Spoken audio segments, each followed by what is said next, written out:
Oi gente, tudo bem? Aqui é o Leonardo do My The Headphone e hoje eu vou fazer o nosso segundo AMA Ask Me Anything, que vocês quiserem chamar. Eu tô morrendo de sono, mas eu preciso muito fazer esse vídeo hoje, então eu vou ser bem breve. Já vou direto, só uma observação. Foram muitas perguntas, então não vou ter como responder todas. Eu tive que selecionar algumas das melhores, mas eu ainda acho que esse vídeo vai ficar enorme, então vamos lá. O que seria um conjunto mínimo para perceber diferença na qualidade de gravação de uma música, um FLAC para uma qualidade extrema do Spotify? Eu não sei se essa pergunta se refere o que é o conjunto mínimo para você escutar a diferença entre uma gravação boa e uma gravação ruim, ou entre um arquivo MP3 e um FLAC. Se for em relação à gravação, eu acho que com qualquer equipamento você consegue perceber isso, exceto equipamentos muito terríveis, tipo um radinho de pilha. Agora, com qualquer fone, mesmo que ele seja ruim, você vai conseguir ter alguma noção de se a gravação é boa ou ruim. Agora, se a pergunta for FLAC versus MP3, se for MP3 bem ripado, eu já cansei de falar isso, eu acho que para 99,999% das pessoas é indistinguível. Eu não ouço diferença em nenhum dos meus sistemas, nem de fone, nem quando ele era muito mais sofisticado do que ele é hoje, nem no de caixa de som. A única vez que eu vi uma pessoa passar num teste cego vendo FLAC versus MP3, e desculpa, teste cego é a única forma de você comprovar que você ouve diferença, você achar que ouve diferença não é o suficiente. Foi uma pessoa com um sistema muito sofisticado de caixas de som, essa mesma pessoa não conseguiu ouvir diferença nos fones, e num sistema muito bem acertado, com o qual a pessoa era muito familiar. Então, assim, cara, foi mal, você com seu Super Lux, você não ouve diferença entre MP3 e FLAC. Léo, você costuma testar um novo headphone com um determinado estilo musical ou faixa? Eu costumo... A primeira coisa que eu ouço é algum rock mais pesado, porque isso é o equivalente para mim a um pink noise, assim, que eu consigo escutar o equilíbrio tonal do fone, né? O que ele tem de grave, médio e agudo. E aí eu tenho alguns estilos diferentes para testar alguma característica, tipo música eletrônica para ver a extensão nos graves, sei lá, Esperanza Spalding para ver como é que é o prato de bateria, algumas outras coisas para ver a ambiência e tal, depende, não é fixo não.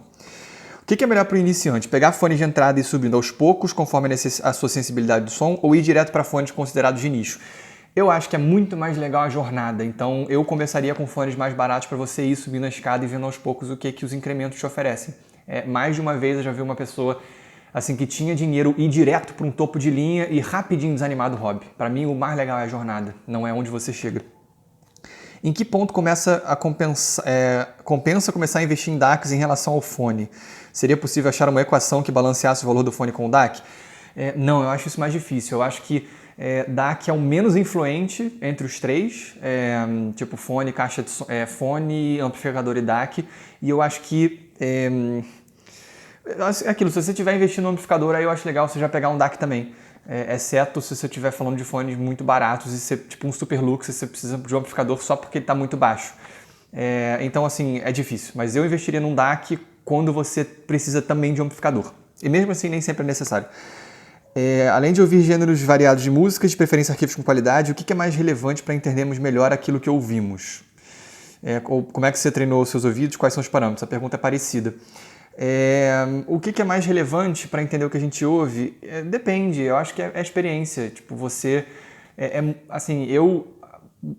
o que eu acho que aprendi foi muito lendo avaliações e ouvindo fones. Então, eu li a avaliação e assimilava com aquilo que eu estou ouvindo. E aí, os seus ouvidos vão se educando nesse processo. Qual a sua opinião sobre gravações em vinil? Objetivamente pior, na grande maioria dos casos, nem sempre, mas subjetivamente pode ser muito melhor. Quais marcas de fone você odeia ou tem um certo receio de usar? Sinceramente nenhuma, eu não tenho preconceito, acho. Talvez só tipo marca de fone gamer, quando chega um fone 5.1 eu penso, cara, isso provavelmente não é muito bom. Mas, sei lá, Beats, qualquer marca, sei lá, tipo mainstream, assim, eu não tenho nenhum preconceito, assim. Já me surpreendi algumas vezes, então, pra mim, sei lá, vou com a cabeça aberta. Essa é grande. Com a gigante diversidade de gêneros musicais, você concorda que existem alguns que tornam fácil a análise de fones e outros que tornam isso mais difícil? Vou deixar só por aqui porque acho que isso já dá para entender. Sim. Não sei se deu para escutar uma campanha tocando. Isso responde uma pergunta que está aqui. Bom, eu acho que sim, gêneros diferentes, com certeza alguns são melhores para você escutar a qualidade de som e outros são piores. Claro que dentro de gêneros específicos existem gravações melhores ou piores, mas sim, dá pra dizer que tem gêneros que são melhores. Funk é música, conte-me mais. Essa eu não sei responder direito. Eu acho que é uma expressão cultural de uma parcela da população. Então, sim, aquilo reflete uma visão de mundo. Agora, se a música é boa ou não, aí já é outra história, né? Mas assim, é uma expressão artística. Isso para mim é inquestionável. O quanto o material de fabricação da maior parte de um fone, madeira, metal, plástico, pode influenciar diretamente no seu som? Se imaginarmos o mesmo fone com diferentes materiais de construção, vai ter diferença? Vai. Um alto-falante, ele sempre interage com o que está em volta. Então, por exemplo, uma caixa de som, quando o alto-falante vibra, ele vibra o gabinete inteiro. E esse gabinete, a vibração do gabinete também gera um som. Então, materiais diferentes vão vibrar de maneiras diferentes e introduzir características diferentes no som. Então, sim, isso faz muita diferença no fone de ouvido. Vale mais investir num DAC ou num amplificador melhor? Pergunto isso pois sinto diferença de sonoridade entre um amplo valvulado e um amplo sólido tocando com o mesmo DAC. Eu acho que o amplificador tem uma influência maior no resultado final do que a gente ouve. DAC, eu falei bastante sobre isso no guia Mind the Headphone, que eu vou deixar linkado aqui em cima, mas eu acho que é muito difícil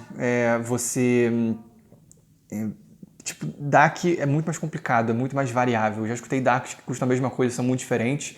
DACs em faixas de preço totalmente distintas, soarem iguais, sei lá, pra mim não tem muito uma relação clara, não. Acha que é bom fones de alto custo como fones carro-chefe da marca, se ela interfere no mercado de audiofilia como um todo?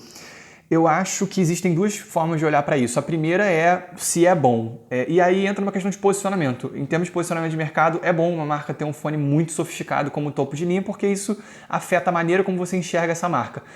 Agora, quando a gente chega em coisas muito exorbitantes, aí sim você pode ter um efeito negativo no mercado como um todo a partir do momento que você tem um fone que ultrapassou uma barreira que nunca tinha sido ultrapassada, né? Então é que nem quando o iPhone 10 foi lançado, sabe? O primeiro smartphone ia custar mais de $1.000. Aí você presume que outros tops de linha vão sair custando essa mesma faixa de preço. Então depende da forma como você vê isso. É a favor ou contra circuitos de crossfeed, tipo o Semoy ou do Jan Meyer? Gostaria de saber a sua opinião sobre o assunto. Se você gosta do resultado, tá bom. Assim, não sou nem contra nem a favor. Assim, se eu achar que o som tá mais legal, eu sou a favor. Agora, algumas sobre a Cuba.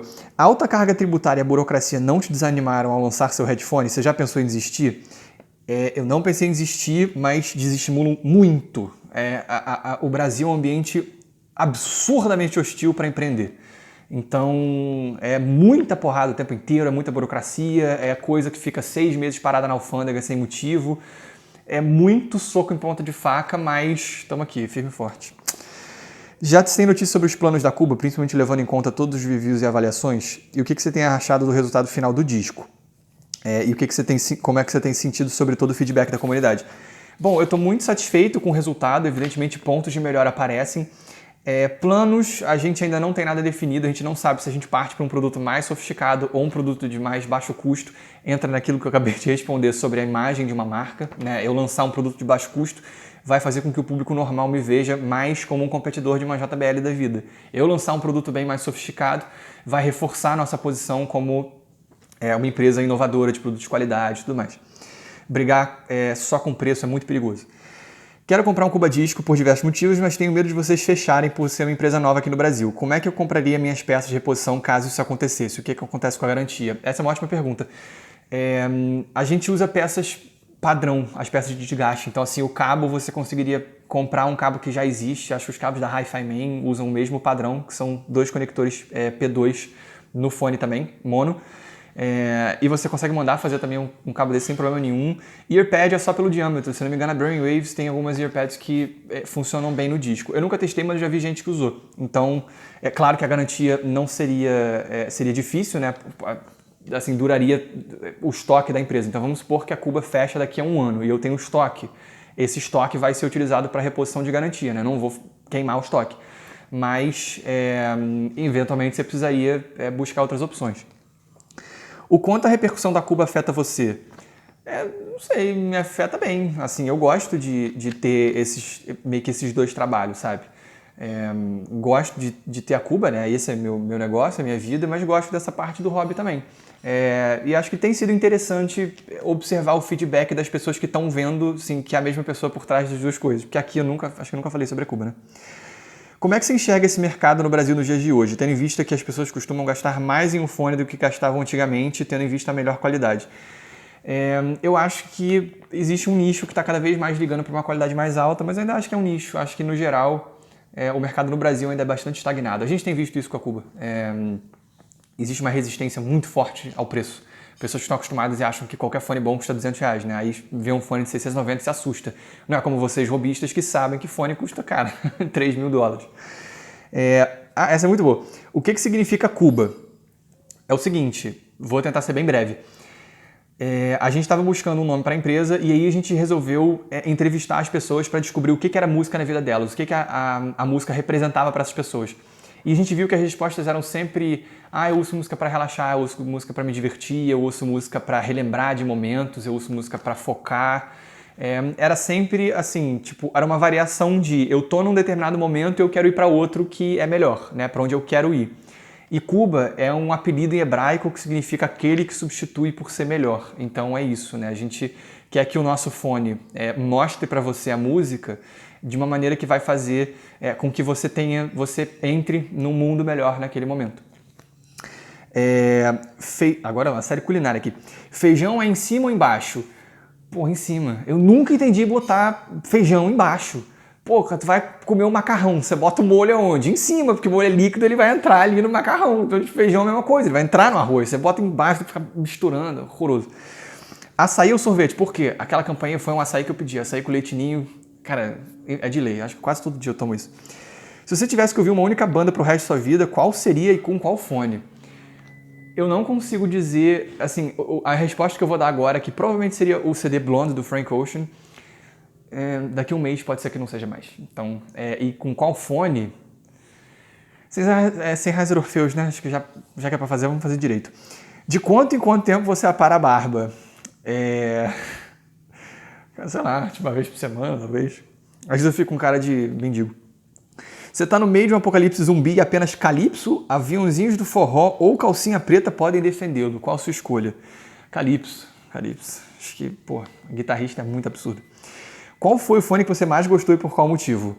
Sennheiser Orpheus. Não tem nada igual. O H90 primeiro, não ouvi o segundo. Qual seria a diferença de um Superlux HD 668B para um Fidelio X2, por exemplo, ou para um HD 600 ou algo parecido? Valeria a pena fazer uma troca assim? Tem como fazer uma comparação com algo no dia a dia para um leigo entender?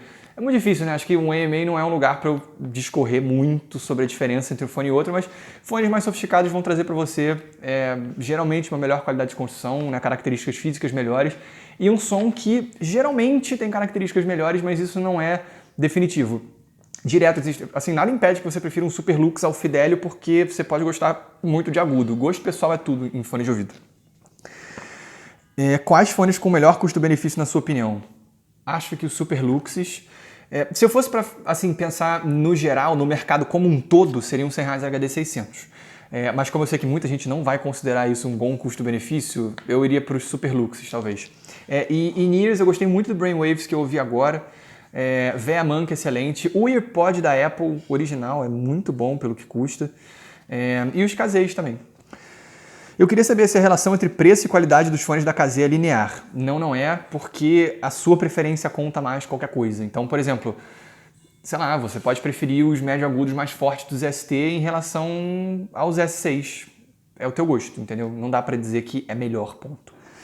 Se fosse escolher um combo focado em custo-benefício, quais seriam os escolhidos? Um earbud, um in-ear, um over-ear, um on-ear, etc. Earbud, VEAMANC, desculpa. Earbud, o Apple EarPod. In-ear, focado em... porque custo-benefício depende, né? Por exemplo, um JH13 Pro pode ser um excelente custo-benefício se você vê que existe um JH Lyla por quase 3 vezes o preço. Mas acho que a pessoa quer dizer que é muito barato. In-ear, talvez, acho que o Brainwaves Delta, até mais que os caseiros. Over-ear é o Superlux HD681 Evo. On-ear, Grado SR60, talvez? Não tenho certeza, mas acho que sim. Acha que entre os fones in-ears com cabos removíveis, por exemplo, os MMCX, são o futuro, devido ao quanto isso pode acrescentar a eles, e o que os cabos fixos serão descartados? E que os com cabo fixo serão descartados? Não, acho que sempre vai existir fone com cabo fixo, porque o público normal não liga para isso, não está preocupado. Sempre vai ter os fones baratos que tem cabo fixo. Eu acho, né?